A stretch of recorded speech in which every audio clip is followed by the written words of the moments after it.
Hoy contestamos preguntas y respuestas. Comenzamos porque tenemos otras actividades, no vamos a tardar mucho, pero sí vamos a dar respuesta. A ver, la segunda fila.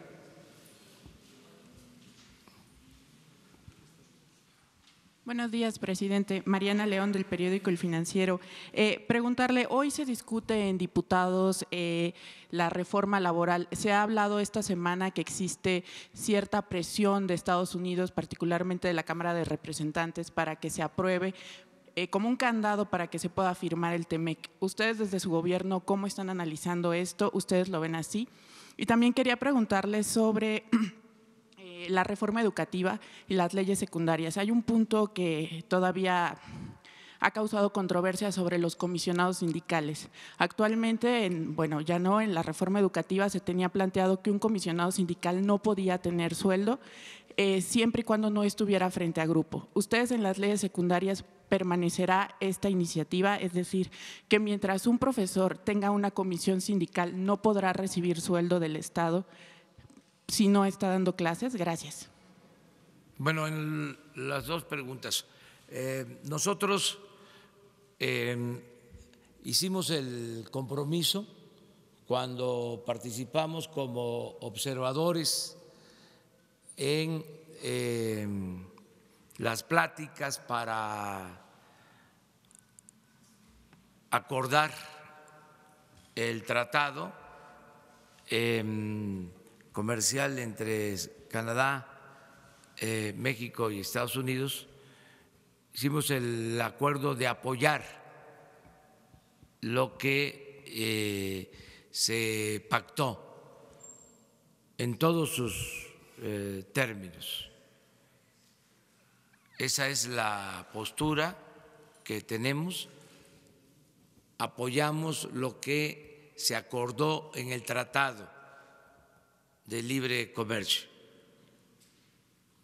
Y esto lo hemos expresado abiertamente al sector empresarial, al sector obrero, y lo hemos dado a conocer a los legisladores que son independientes, son autónomos, pero con mucha claridad hemos dado a conocer nuestra opinión de que debe de aprobarse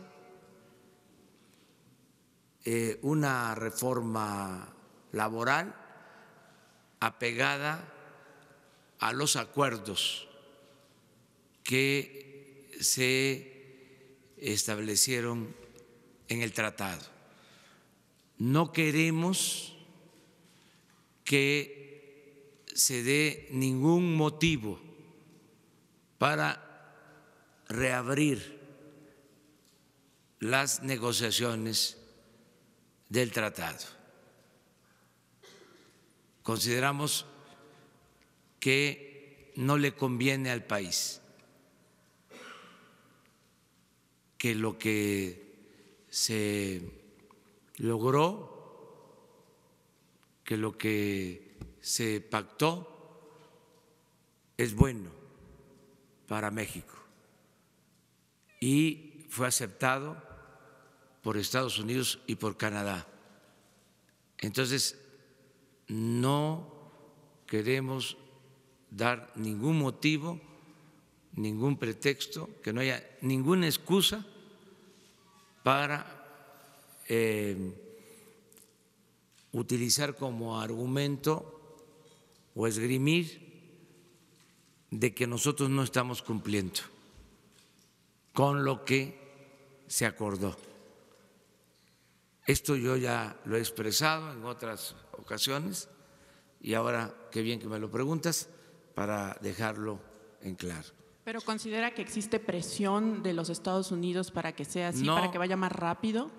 No es lo que se acordó y hay que cumplir, los acuerdos se cumplen y hacerlo pues ya en este tiempo porque esto tiene que ser discutido y resuelto también en Estados Unidos. Entonces, que por lo que corresponde a nosotros, ¿sí?, actuemos de común acuerdo para que no se dé ningún motivo a una apertura en las negociaciones. Y sobre mi segunda pregunta, en la discusión que se tendrá de las leyes secundarias que trabajará muy de cerca su gobierno con los legisladores, ¿usted contempla que propongan que los comisionados sindicales no reciban un sueldo del Estado mientras estén en estas funciones dentro de su sindicato? Todo lo que esté acordado se tiene que respetar, es mi punto de vista. Pero según entiendo, esto que estás planteando es de la reforma educativa, ¿no? De la reforma educativa, sí. Sí, no, pues eso está ahora revisándose. Nosotros estamos buscando que se cancele por completo la anterior reforma educativa y que se pueda tener un buen entendimiento con los maestros. También en este punto, que se cancele en todos como los estaba. puntos. Y esta marcha que tendrán los maestros que dicen que el viernes estarán, se estiman 40,000 marchando en la Ciudad de México con bloqueos como medida de presión, ¿esto no podría dejar a los niños sin clases y no tendría los maestros algún tipo de descuento por no estar yendo a clases? No, tienen derecho a manifestarse y durante el tiempo que llevamos en el gobierno no ha habido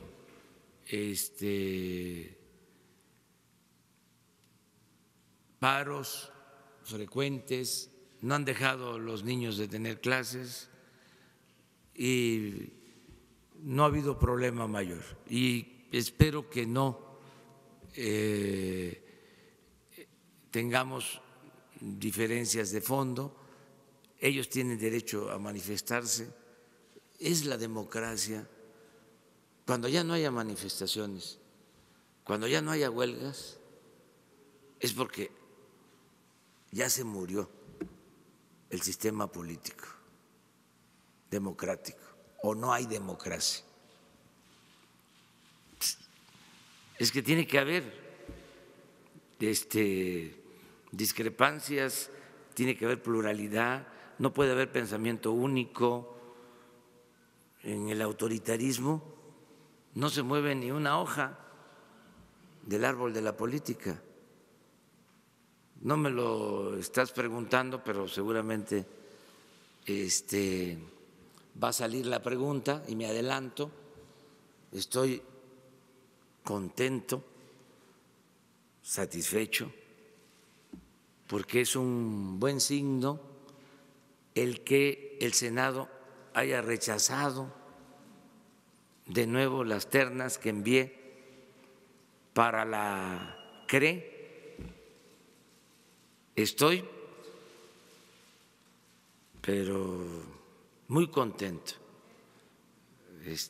porque esto demuestra que estamos viviendo una etapa nueva, algo nunca visto. Para aquellos que podrían decir que es más de lo mismo, pues no. Y es un buen tema de investigación para constitucionalistas. ¿Desde cuándo no se le rechaza una terna por 2 ocasiones al presidente de la República? Que yo recuerde, pues no sé, creo que no. Fíjense que le rechazaban reformas al presidente Juárez, porque era un Congreso independiente. Quiso en una ocasión hacer una modificación a la Constitución y estaba regresando de su estancia en el norte después del triunfo de la República sobre las fuerzas conservadoras y el imperio, y que fue recibido aquí en la ciudad pues con expresiones de júbilo. Fue cuando dice ese discurso memorable y la frase: entre las personas como entre las naciones, el respeto al derecho ajeno es la paz. Acaba de pasar eso y envía una reforma a la Constitución, pero el Congreso también formado por liberales y habían también algunos conservadores, pocos, y le rechazan la reforma porque quería declarar estado de excepción, porque habían quedado bandas que asaltaban. Había mucha inestabilidad en el país después de la guerra de intervención y él quería poner orden y los diputados le rechazaron su reforma. Creo que a Lerdo también, con Porfirio Díaz, no le daban la razón los diputados antes de que abriera la boca. No se oía en la Cámara de Diputados y Senadores ni el zumbido de una mosca, nada más puros ronquidos. Y levantaban la mano. Luego con la revolución, lo mismo con doña Porfiria, todo el periodo. ¿O creen ustedes que al presidente Díaz Ordaz le rechazaban sus ternas? ¿A quién? A Fox le rechazaron sus ternas, a Calderón, a Peña. No, realmente es un timbre de orgullo lo que sucedió ayer. Es algo inédito y qué bueno que actúan así los senadores, con independencia, con autonomía, y tienen todo nuestro respeto y vamos a cumplir con el procedimiento legal. Rechazaron por segunda vez, ahora le toca al titular del Ejecutivo nombrar. Ya envié, no me esperé, ya están los 4. Luis Linares Zapata, los que obtuvieron más votos y ganaron, pero como se necesita mayoría calificada, no la alcanzaron. Creo que fueron 60 votos a favor, 40 en contra en lo general, pero Luis Linares sacó 65 votos, mayoría, pero no alcanzó mayoría calificada. Norma Leticia Campos, 64 votos, mayoría también, no calificada.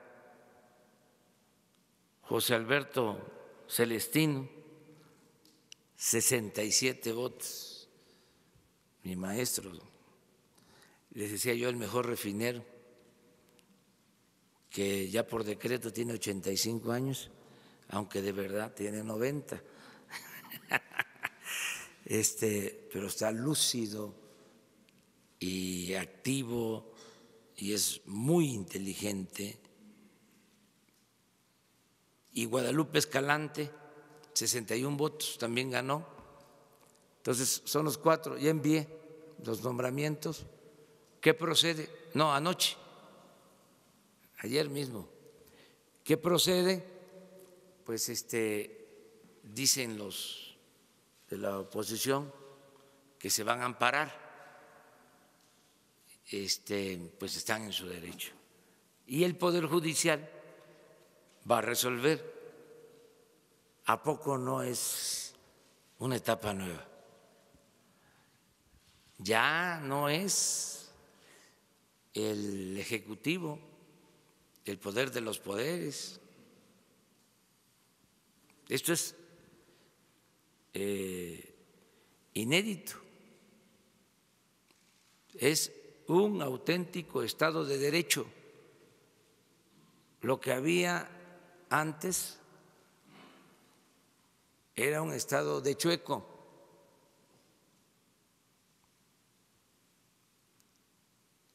Predominaba la politiquería, el reparto de cargos, cómo se integraban los órganos, esto mismo, cómo se integró el INE, cómo se integró el tribunal,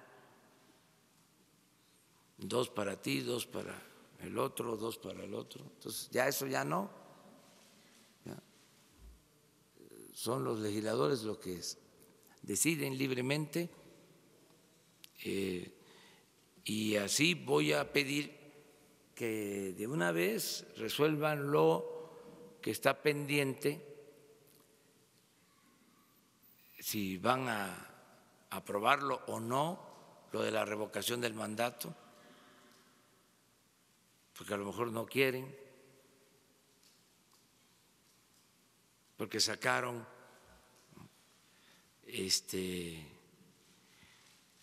la excusa de que me quiero reelegir.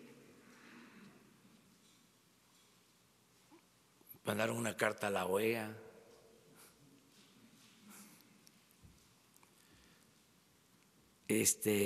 Pero ahí está en el Senado esta reforma para aplicar la revocación del mandato y preguntarle a los mexicanos en el 21 si quieren que continúe en la presidencia o que renuncie. Entonces eso lo tiene que resolver el Senado. También se requiere 2/3 partes, mayoría calificada, y tienen también lo de la reforma al artículo 35 de la Constitución para las consultas, para ver si se pone a consulta el que se inicien procesos de conformidad con la ley en contra de los presidentes del periodo neoliberal, Salinas, Zedillo, Fox, Calderón, Peña Nieto. Eso también está ahí, lo tienen. Entonces, ojalá y ya salgan estas cosas que están ahí pendientes. ¿Mande? No, es que se termina el periodo a finales de este mes y ya tienen, por ejemplo, en el caso de la revocación, ya se aprobó en la Cámara de Diputados, entonces corresponde al Senado.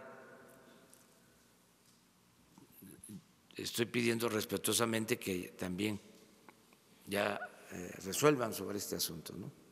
Sobre las dos cosas, revocación del mandato y reforma al artículo 35 para poder llevar a cabo la consulta a los mexicanos si quieren que se inicien procesos en contra de los presidentes del periodo neoliberal. Allá. Presidente, yo le quiero hacer 2 preguntas acerca de su reunión más tarde con el titular de la Organización Mundial del Comercio. ¿Qué van a platicar? ¿Cuál es el tema? Si se hablará de un posible cierre de la frontera con Estados Unidos, de la frontera sur también, y cómo afectaría esto a la economía mexicana. Y en segundo lugar, me gustaría preguntarle, ya que usted ha puesto sobre la mesa el tema de la corrupción en el Poder Judicial, si su administración le ha dado seguimiento a los recursos, más de 15,000 millones de pesos que se ejercieron para la implementación del nuevo sistema de justicia penal acusatorio. Y pues bueno, si esto fue desviado, teníamos algunos testimonios durante la implementación de que estos recursos no se habían utilizado para la capacitación de jueces, para la capacitación de policías en el caso de otros poderes que estaban relacionados con esta implementación. Si se han encontrado temas de corrupción en este dinero que se ejerció para el sistema de justicia penal. Gracias. Mire, acerca de lo primero, sí me voy a reunir con la máxima autoridad de la Organización Mundial del Comercio, pero no está en la agenda lo de el comercio con Estados Unidos. Es una visita, vamos a decir, de cortesía para intercambiar puntos de vista sobre el libre comercio. Nosotros estamos a favor de el libre comercio. No vamos a participar en ninguna guerra comercial, no nos interesa, no nos incumbe, no nos importa meternos en esos asuntos. Sí vamos a cuidar nuestro mercado interno, pero respetando acuerdos, tratados comerciales que tiene suscrito el país con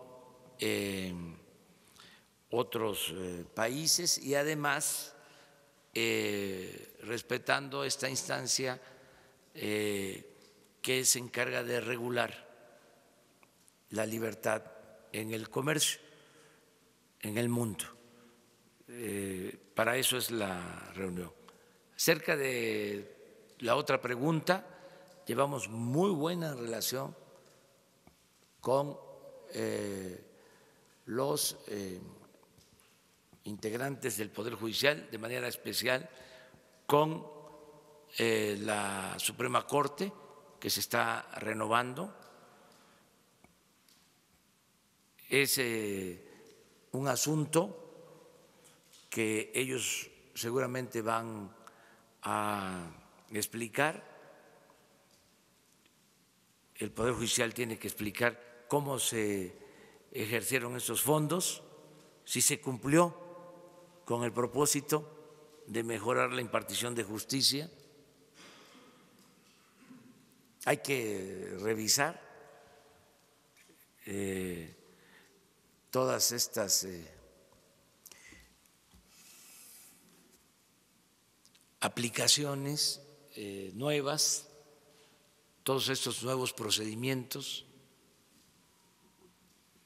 En algunos casos se hicieron en el marco de modas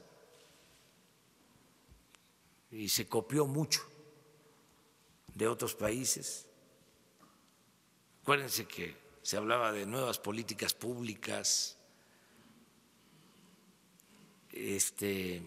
Por eso también se llenó al gobierno de organismos de la transparencia, la anticorrupción, puros organismos para simular, porque era también moda.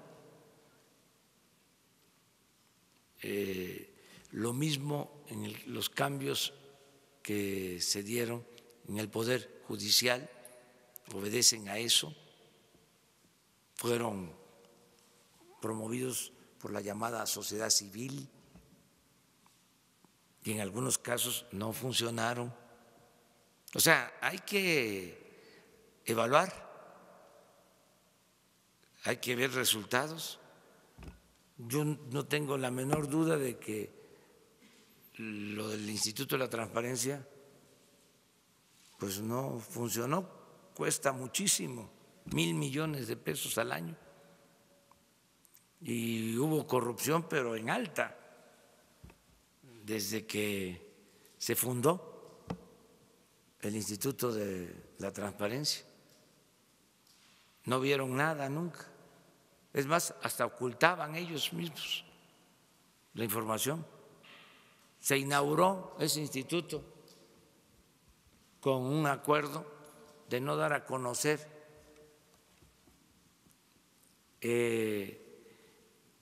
los nombres de las empresas que recibieron el beneficio de la condonación de impuestos durante el gobierno de Fox, que por cierto, este año 19 se vence el plazo. Creo que fueron, pues sí, como 12 o 15 años que se ordenó mantener en secreto esa lista. Qué bien que ahora me estoy acordando porque vamos a pedir informes, porque no vaya a suceder de que se vence el plazo y no se dé a conocer, y ahora la tenemos que dar a conocer. Ni modo que vamos nosotros a seguirla ocultando. Y hasta en la situación de la investigación de Odebrecht también, inicialmente ordenaron que se mantuviera en secreto la investigación. Entonces, esos organismos, todos esos cambios, hay que revisarlos. Hay que ver qué es lo que se hicieron, qué se hizo con esas modificaciones. Como la vida pública tiene que ser cada vez más pública, y no quiero que mañana me digan por qué no nos dijo, de una vez les adelanto que hoy me voy a reunir con el presidente de la Suprema Corte de Justicia. Aquí, yo lo invité con el compromiso de que la próxima reunión yo lo voy a visitar a él.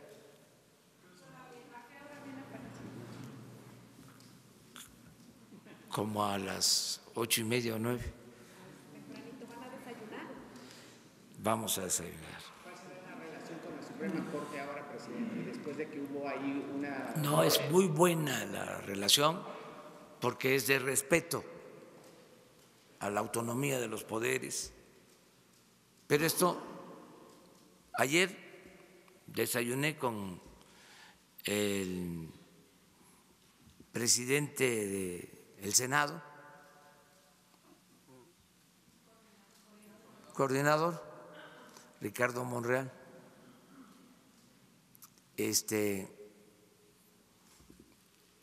y hoy con el ministro, presidente de la Suprema Corte. Es muy buena la relación con los poderes y esto no significa subordinación, significa respeto, división y equilibrio de poderes, Estado de Derecho. No hay nada en particular, pues es intercambiar puntos de vista de cómo vemos la marcha de los asuntos públicos del país. Hay temas siempre.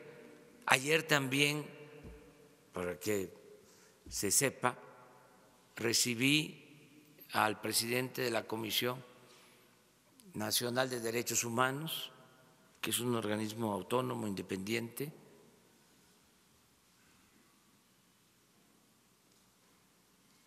Constantemente estamos teniendo pues comunicación con los representantes de otros poderes o de organismos autónomos o independientes.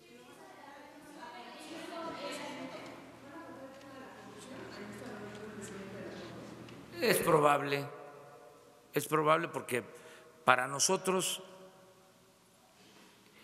ese es el tema principal. Nosotros queremos desterrar la corrupción. Ya puedo decir que no hay corrupción tolerada en México. Se acabó la corrupción tolerada en el país. Ya lo puedo decir. Esto es muy importante, un gran logro en muy poco tiempo. Y ahora de lo que se trata es de que se limpie de corrupción el país. Ya empezó arriba, hacia abajo. Pero lo de arriba era lo más pernicioso, lo más dañino, porque los grandes negocios hechos al amparo del poder público siempre se hacían con el visto bueno del presidente de la República. Nada de que eran funcionarios menores. Siempre era con la autorización del presidente, porque nos manipulaban mucho, nos hacían creer de que la corrupción era la mordida.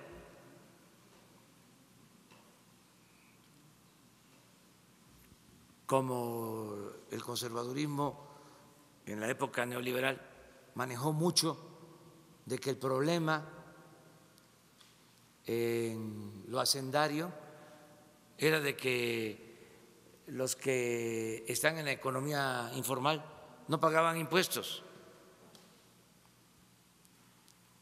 ¿No se acuerdan de eso? Que querían cobrarle impuestos al viene, ¿no? A los franeleros, a los que se buscan la vida como pueden en la calle, mientras los de mero arriba no pagaban, o si pagaban les devolvían los impuestos. Ahora todos. O sea, no estoy hablando a favor de los de la economía informal, estoy diciendo de que era un sesgo, era ver la paja en el ojo ajeno y no la viga en el propio. Y ahí nos tenían distraídos. Era lo mismo de la corrupción. Corrupto era ladrón, el que se robaba un pavo, el que se robaba una gallina, el que se robaba una bolsa en el mercado.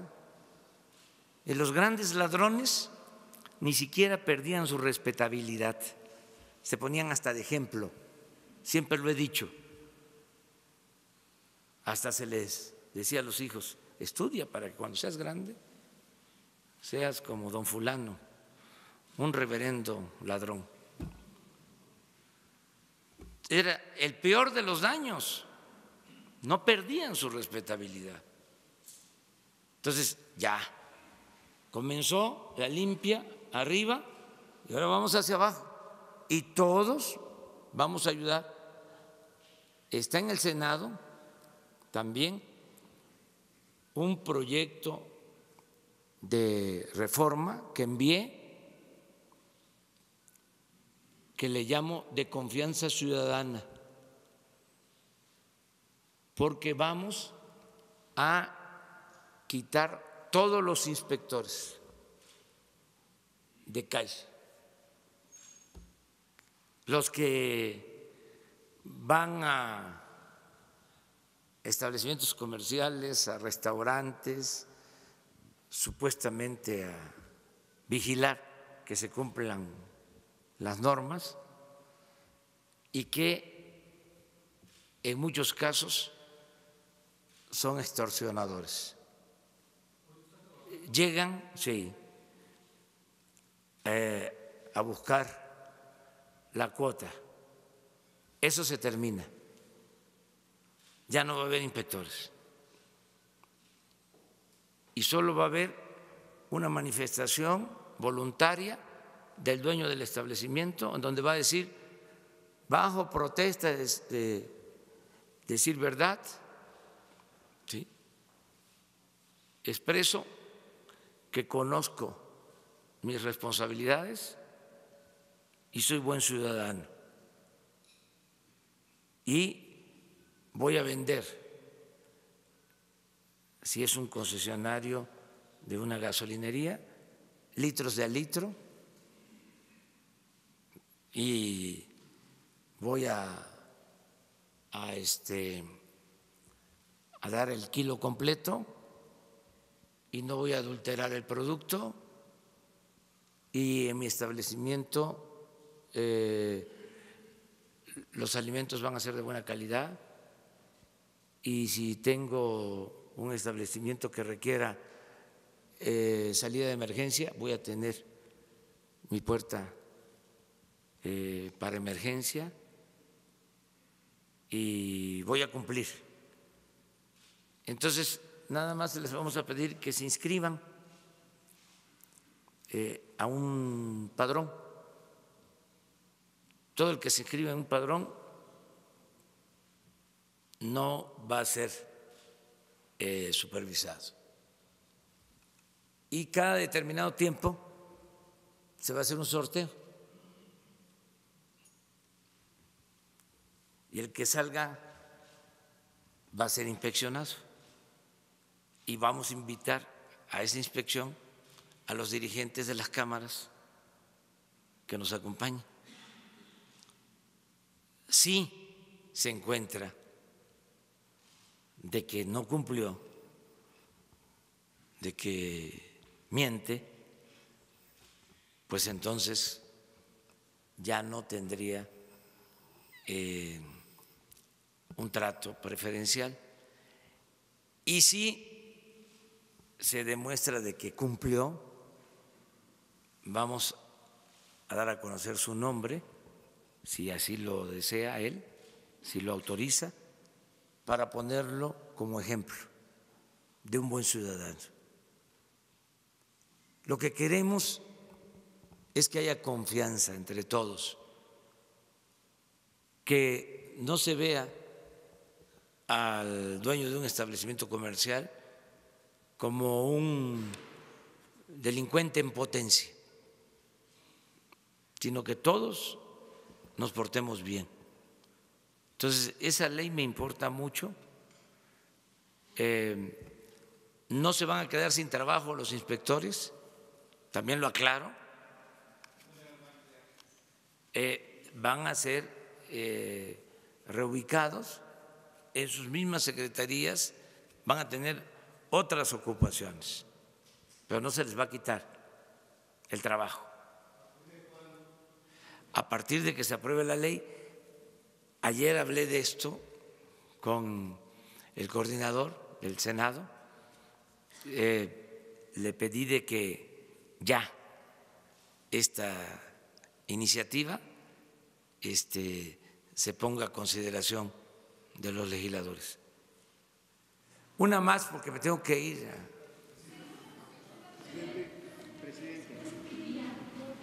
A ver. Gracias, presidente. Dos preguntas. La primera, saber si usted comparte las declaraciones que ayer hizo el expresidente Barack Obama en España sobre que las personas con miedo son quienes construyen muros, esto en referencia al presidente estadounidense Donald Trump. Y la segunda, saber qué día y a qué hora se reunirá con la alta comisionada de la ONU, Michelle Bachelet. Muchas gracias. Bueno, la primera no, lo que diga mi dedito. Sí, vamos a batear, aunque sea teóricamente. Me gustaría batear en una práctica de béisbol, pero no he podido. Antier fui un ratito al campo de la universidad, no fui a tranviarios, es que hay liga y hay mucha gente, entonces no puedo practicar como debe ser, porque tengo que ser respetuoso con la gente y me saludan y ya no puedo. Entonces me fui al campo de béisbol de la universidad, allá por Insurgentes, y sí, estuve bateando. Bien, sí. Veía yo ahí en la pelota, ¿no?, algunas cositas que no me gustaban y macaneaba yo fuerte. Le daba yo en el mero centro. Bueno, y así saca uno también, se relaja, es como suspirar profundo. Pero bueno, bateo. Lo segundo, sí, me voy a reunir con la alta comisionada de Derechos Humanos de Naciones Unidas, con la señora Bachelet. Viene, tenemos ya una cita.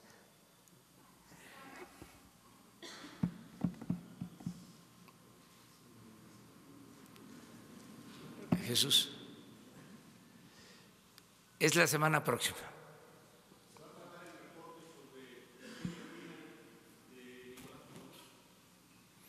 Vamos a… Hubo Páez de Impacto, el diario Televisión. Hubo un reporte de la comisionada sobre una visita a Venezuela. El reporte estuvo bastante duro, a diferencia de lo que se pensaba. Ella de alguna manera denunció persecución política, denunció una crisis humanitaria muy fuerte y bueno, creo que en México, que ha estado apoyando de alguna manera la posición política de Nicolás Maduro, ha ido variando un poco esa tendencia, como lo dijo también el canciller Marcelo Ebrard y como lo dijo usted, presidente. En este caso, ¿se va a tratar el tema? ¿Hay alguna posibilidad de que Nicolás Maduro tenga asilo en México? ¿Sí? ¿Lo solicita? Es que eso es un tema también muy polémico, claro, que se presta a muchas interpretaciones y hasta a conjeturas. Pero es un derecho internacional también de él. Sí, pero nosotros hemos sido lo suficientemente claros, ya hasta parezco disco rayado de estar repitiendo y recordando lo que establece el artículo 89 de nuestra Constitución: no intervención, autodeterminación de los pueblos, solución pacífica de las controversias. Entonces, de ahí no nos movemos. La señora Bachelet es una mujer admirable que respeto mucho. Y ella tiene pues una responsabilidad que está cumpliendo, que creo que lo está haciendo muy bien, lo va a seguir haciendo muy bien, porque es una extraordinaria mujer con convicciones. Ella padeció, ahora sí que en lo más íntimo, lo que significa la violación de derechos humanos. Ella es una víctima de violación de derechos humanos, su historia, por su familia. Y ella fue secretaria de la Defensa en Chile y presidenta 2 veces. Fue electa y reelecta, porque se puede hacer eso en Chile. Yo viajé a Chile hace año y medio y era presidenta, me recibió, estuve en La Moneda, platiqué con ella, es admirable, de las mejores mujeres que se desempeñan en el terreno de la política en el mundo. Entonces vamos a platicar muy bien, vamos a tratar todos los temas, y ella es bienvenida en México. Pero no nos metemos con lo de Venezuela, o sea, porque queremos mantener la política exterior de México que señala o que establece la Constitución. Eso es todo. Y no queremos ser candil de la calle y oscuridad de la casa. Por eso lo mismo en cuanto a las diferencias que hay en el libre comercio o en las relaciones comerciales.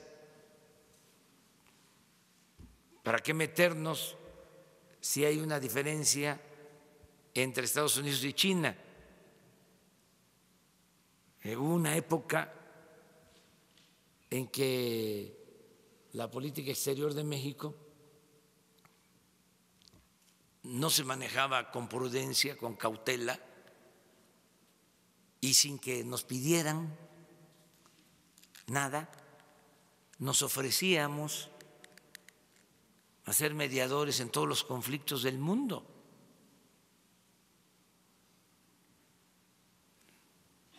Nosotros no tenemos esa función, para eso es la ONU. Y nosotros lo que tenemos que procurar es limpiar nuestra casa. Siempre he dicho que la mejor política exterior es la interior.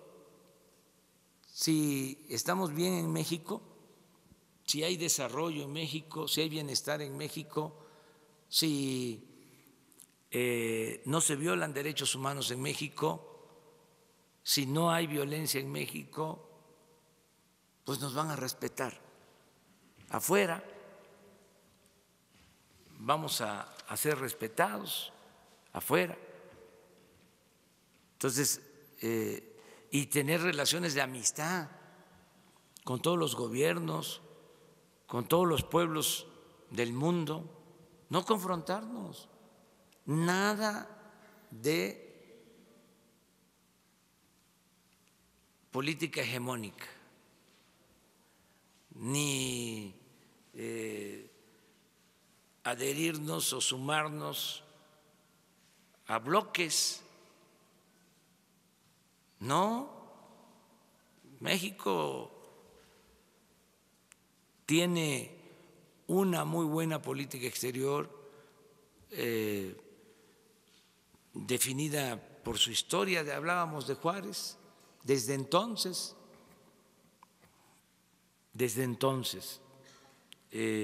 va a estar aquí la alta comisionada de Derechos Humanos de la UNAM, de la ONU, la señora Bachelet, el martes 9 de abril a las 10:30. Nos vamos a reunir. Martes 9 de abril. Muy bien, una más. Gobierno, haber dado a conocer la carta. Buenos días a todos, Alberto Morales del Universal. El presidente de España está diciendo que fue un error de su gobierno haber dado a conocer la carta hacia el rey de España, donde le está proponiendo que den una disculpa por la devastación que hubo en la conquista, y también pues está diciendo que no se puede ver con los ojos del pasado, del presente, lo que ocurrió hace 500 años. ¿Cuál es su opinión? Bueno, nada más precisar que yo no di a conocer la carta.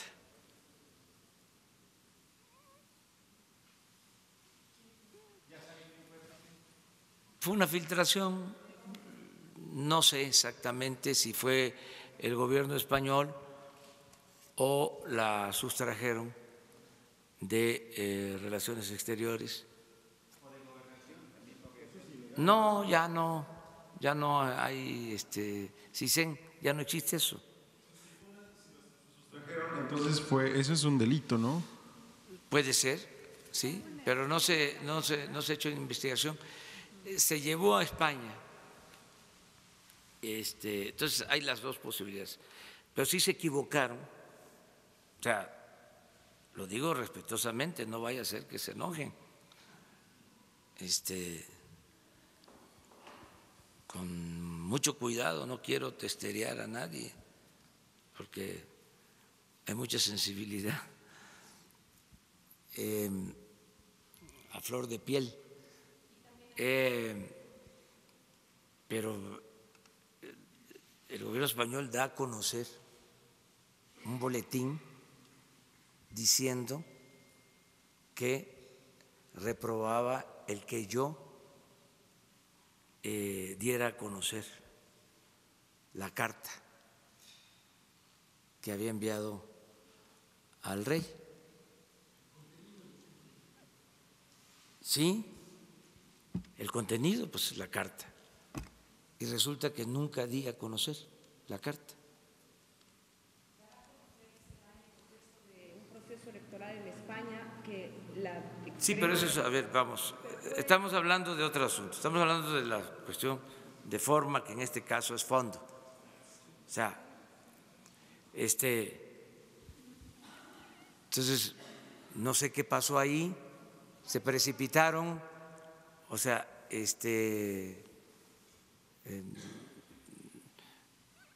porque no es cierto de que se haya dado a conocer la carta. Eso, nada más aclarándolo. Lo segundo es ya de interpretación. Yo también estoy muy contento con el que se haya abierto esta polémica, porque en el periodo neoliberal se apostó al fin de la historia, a olvidarlo todo. Y yo creo que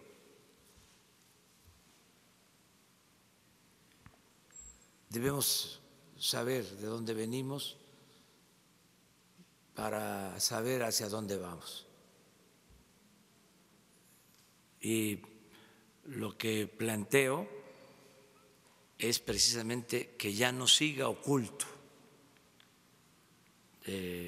todo ese pasado,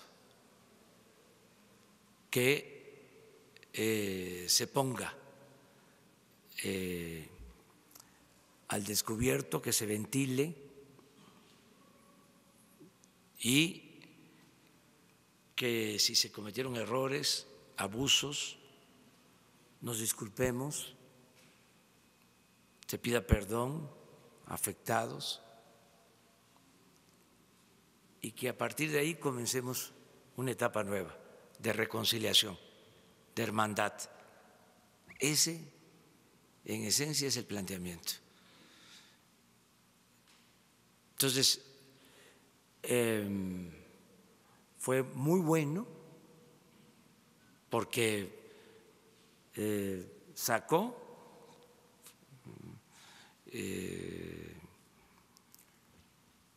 lo que estaba ahí oculto, en casos extremos hasta el racismo, el clasismo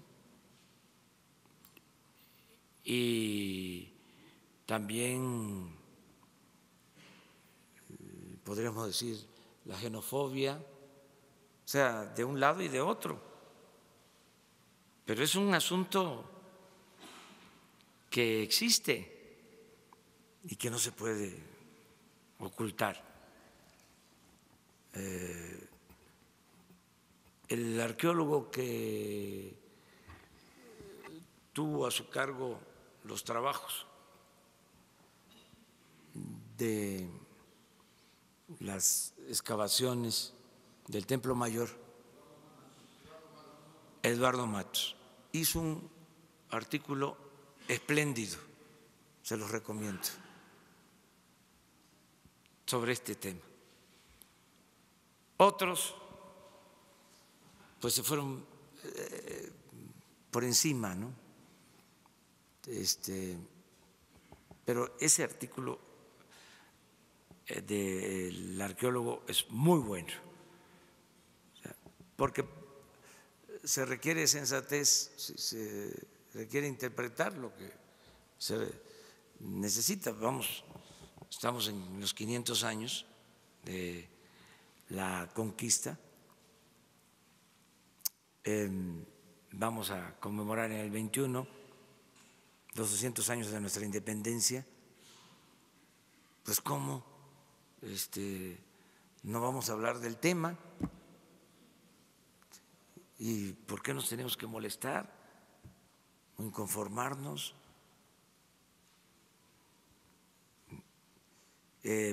Además, la política y sobre todo el poder es humildad,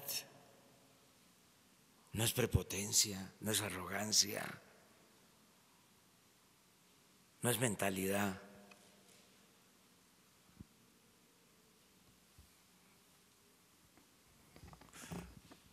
Colonizadora, es ponernos todos en igualdad de circunstancias. Tenemos que ir hacia allá. Nosotros tenemos, y lo vamos a hacer, le tenemos que pedir perdón a los yaquis por el exterminio, por las deportaciones, a los mayas, lo vamos a hacer, a los familiares de las víctimas de la persecución y del asesinato masivo a chinos en el Porfiriato, en la Revolución. Tenemos que ponernos al corriente, ¿sí?, y de otras atrocidades. Tenemos que hacer eso. No decir ya eso ya es pasado. O sea, no, es la cuarta transformación de la vida pública del país. Y también en esto hay cambios. Entonces, despacio, que nadie se altere, y pues ofrezco disculpas por las obras, por las molestias que causan estas obras. ¿Mande? Con esto de la carta, buenos días, Noemí Gutiérrez de Efecto TV. ¿Hay fuego amigo en su gobierno después de esta? No, hay unidad, estamos trabajando de manera conjunta, también hay libertades, no es obligar a nadie a tener una postura. Este es un gobierno de mujeres y de hombres libres, pero claro que hay coincidencias. Pues la mayoría de los que están en este gobierno, sobre todo los que estudiaron en ciencias sociales, pues leyeron no solo a Bernal Díaz del Castillo, sino leyeron a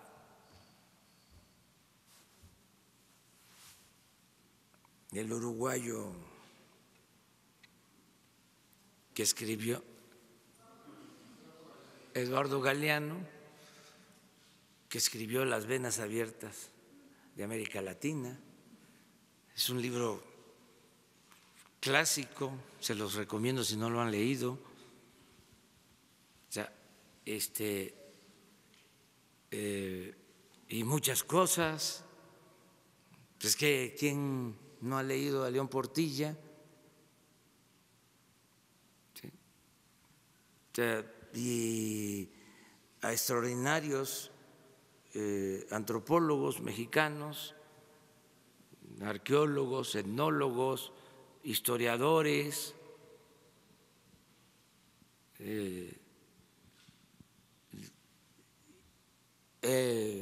a O'Gorman, en su libro clásico, La invención de América. Son temas fascinantes. Recientemente se ha escrito sobre la conquista mucho, se ha escrito en particular sobre la disminución en la población, de cómo se diezmó la población a la llegada de los colonizadores o conquistadores. A los 10 años, la palabra diezmo viene de eso, es el 10%. Había quedado el 10% de la población que había. ¿Por qué? Pues por 2 o 3 causas. Una, sin duda, la sobreexplotación.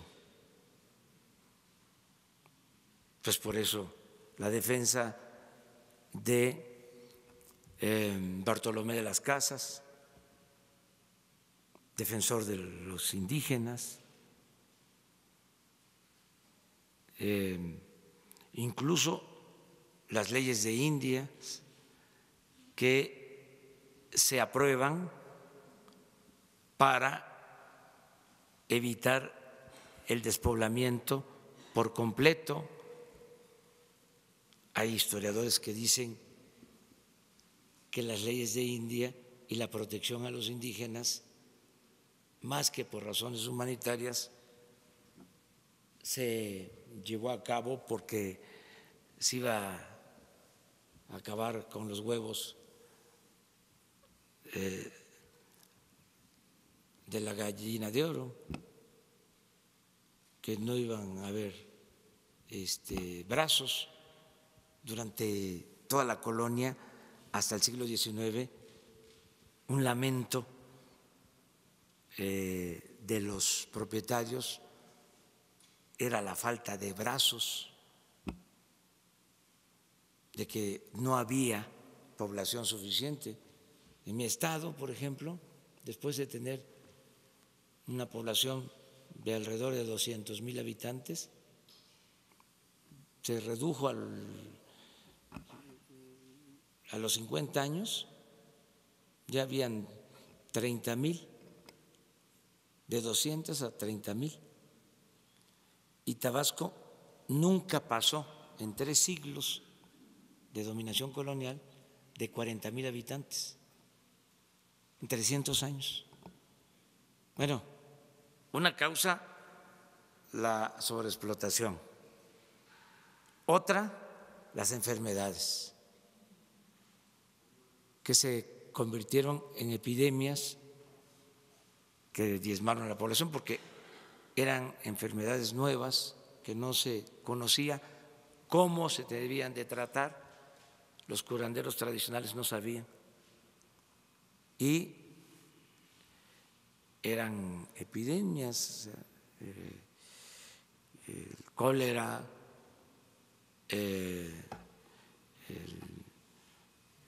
la viruela, ¿sí? Entonces, todo esto, pues, ¿por qué no revisarlo? Hace como una semana estaba yo hojeando el libro de historia de cuarto año de primaria de los años 60. Qué buen libro en contenido. Tratan, por ejemplo, en ese libro de cuarto año de primaria, de texto, lo de la intervención estadounidense a México. Entonces, ahora es un tema vedado, nadie habla de eso.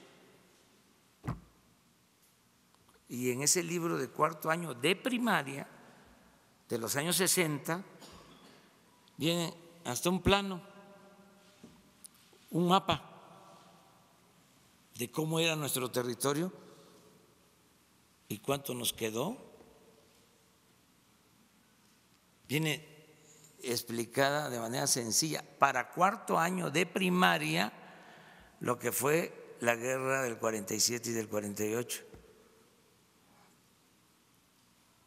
donde se nos quitó más de la mitad del territorio. Todo eso desapareció. Esos contenidos. Ahora yo celebro que regrese el civismo y otras materias. Entonces, ¿por qué pelearnos si es recrear nuestra historia? No debemos de olvidarnos, no odiar, que es distinto, pero no olvidar. No podemos olvidar. Entonces yo espero que ahí se vayan serenando los ánimos en el asunto de… Me llamó mucho la atención también de que envié la misma carta con pues otro contenido, porque no es lo mismo, aunque se actuaba en aquel entonces de manera conjunta, la corona y la iglesia, pero envié en otros términos, pero también planteando lo mismo al Papa, y no hubo la misma polémica, quizá porque el Papa ya pidió perdón, ya lo hizo en Bolivia y ya lo ha hecho, pero me llamó mucho la atención que entonces hay más súbditos en México que católicos. No, es la parte política, es la parte ideológica. Entonces vamos a serenarnos, vamos a ver las cosas con tranquilidad y lo más importante de todo, la reconciliación.